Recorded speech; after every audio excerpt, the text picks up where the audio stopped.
A pinhole camera captures an image upside down. Pour continuer, alors c'est vraiment encore une fois, c'est expliqué de manière assez brève. Je viendrai réexpliquer des choses un peu plus en profondeur. Mais si jamais vous voulez un peu plus en savoir plus dès maintenant, moi je vous invite à aller voir une vidéo. Je vais vous le mettre ici. C'est cette vidéo qui est ici. Rasterisation versus ray tracing. Alors là c'est la partie 2, mais je vous invite à voir la partie 1. Ça vous explique finalement l'ancien mode de rendu versus le ray tracing qui est le nouveau mode de rendu, et je crois même à un moment il parle de Lumen qui allait arriver, puisqu'à l'époque il n'était pas encore arrivé Lumen. Vous voyez, c'était il y a 2 ans. Et en fait là par exemple, déjà c'est vraiment super intéressant, hein, ce monsieur, il explique très bien, c'est très bien fait, etc. Je pense que il expliquera mieux lui que moi tout ça. Mais par exemple, comment fonctionne tout ça, c'est que simplement là il explique que donc en fait on va avoir à partir de la caméra, on va avoir un rayon qui va taper, qui va rencontrer notre objet, notre petit canard pour le coup. Enfin, c'est pas le mien, c'est le sien. Et ensuite, au moment où le rayon va se rendre compte qu'il a tapé sur un objet, il va y avoir un rayon qui va être envoyé de la lumière à cet objet. Et à ce moment-là, ça va donner une information au moment où les deux rayons vont se croiser, qu'il y a quelque chose qui se passe, qu'il y a quelque chose qui est affiché. C'est comme ça que marche finalement le système de lumière sur Unreal, pour le coup, Lumen ou Ray Tracing, etc. La rasterisation, c'est un petit peu particulier, c'est pas des lancers de rayons. Donc c'est pour ça qu'on appelle ça Ray Tracing, etc.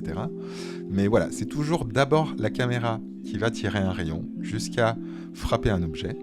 Ensuite, c'est la lumière qui va envoyer un rayon qui va frapper un objet. Et c'est la réunion le croisement de ces deux rayons qui va donner l'information qu'il doit se passer quelque chose et donc afficher quelque chose à l'écran. Et ça, vous imaginez que c'est tout le temps, chaque image par seconde, à chaque fois, il faut toujours mettre à jour ces calculs. C'est quand même quelque chose qui est extrêmement gourmand. Si on a par exemple un objet qui est transparent, le but c'est pas de spoiler sa vidéo, hein, mais voilà, n'hésitez pas à la regarder. Là, ça va être encore des lancers de rayons. Vous voyez, là par exemple, il va taper dedans, il va sentir qu'il y a de la transparence, donc il va le traverser pour continuer son chemin. Mais là, il a compris qu'il a traversé quelque chose, il a même compris que le verre a fait dévier ce rayon, etc. Et ensuite, il y aura la même chose avec la lumière qui viendra tracer un rayon, etc. Voilà un peu comment ça marche au niveau du système d'affichage. En tout cas, au niveau du ray tracing, et Lumen est relativement la même chose, on va dire, en termes d'affichage. Simplement, je vais revenir comme ça, simplement, Lumen va stocker en cache des choses par rapport à des boîtes qu'on appelle des mesh cards. Donc attention, si vous faites des objets, une scène, etc., par exemple, si vous pouvez faire un château, de toute façon, c'est complètement déconseillé de le faire comme ça, mais faites des petits morceaux, et en plus, l'avantage, c'est que vous pourrez les assembler sur Unreal, et du coup, avec 5-6 morceaux de mur différents, en les répétant de manière assez aléatoire, vous pourrez donner une impression d'avoir quelque chose de très diversifié, alors qu'en fait, non. Donc, jamais de gros objets en un seul mesh, mais toujours plutôt des morceaux modulaires que vous allez assembler. Plus vous allez avoir quelque chose de grand, plus en fait Unreal va devoir se dépatouiller pour stocker des informations temporaires pour un gros élément, mais sur un seul mesh card. Alors que si c'est des petits morceaux, voilà, ça sera beaucoup mieux. À une époque, on disait qu'il fallait mieux éviter, même s'il y avait des choses qui étaient possibles de faire après, il fallait mieux éviter d'avoir trop de meshs séparés. Alors, il ne fallait pas non plus avoir des gros meshs, il ne fallait pas avoir un niveau qui faisait un seul mesh, mais avoir quand même plusieurs objets, etc.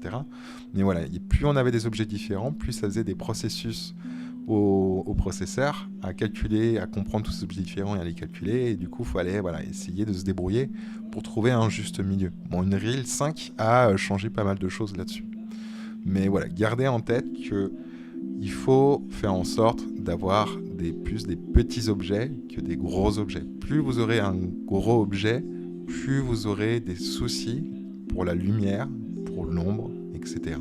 Puisque Lumen, encore une fois, contrairement au ray tracing, Lumen, il va stocker des choses à des endroits. Lumen, il fait vraiment des choses un peu plus brutes, on va dire. Même si c'est, encore une fois, je simplifie les choses. Lumen, il stocke temporairement, et chaque image par seconde. Donc ça permet de simplifier certains processus et faire en sorte que ce soit moins gourmand puisqu'il stocke ces choses-là. alors que le ray tracing, non. Voilà pour cette petite parenthèse. Et écoutez, on va pouvoir avancer sur la lumière. Je pense qu'on va voir certaines choses, certains éléments qui vont être assez importants. Et encore une fois, après, très rapidement, je pense qu'on va quand même passer sur le système procédural.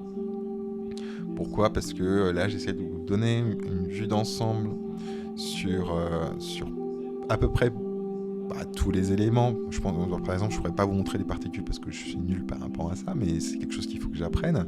Mais voilà, là, j'essaie vraiment de faire en sorte que vous ayez une compréhension globale sur tous les éléments. Vous savez fabriquer un matériel, vous avez fabriqué un système d'animation, d'objets, en tout cas de plateforme par exemple, par rapport à un déclenchement avec les blueprints. Le système de lumière, maintenant logiquement, vous devriez comprendre qu'est-ce qu'une spotlight, quels sont les paramètres de la spotlight, qu'est-ce qu'une point light, etc., etc. Voilà. Et une fois qu'on aura vraiment fait l'ensemble de tous ces outils, on reviendra indépendamment encore pour complexifier les choses, etc., etc. Voilà. À très vite.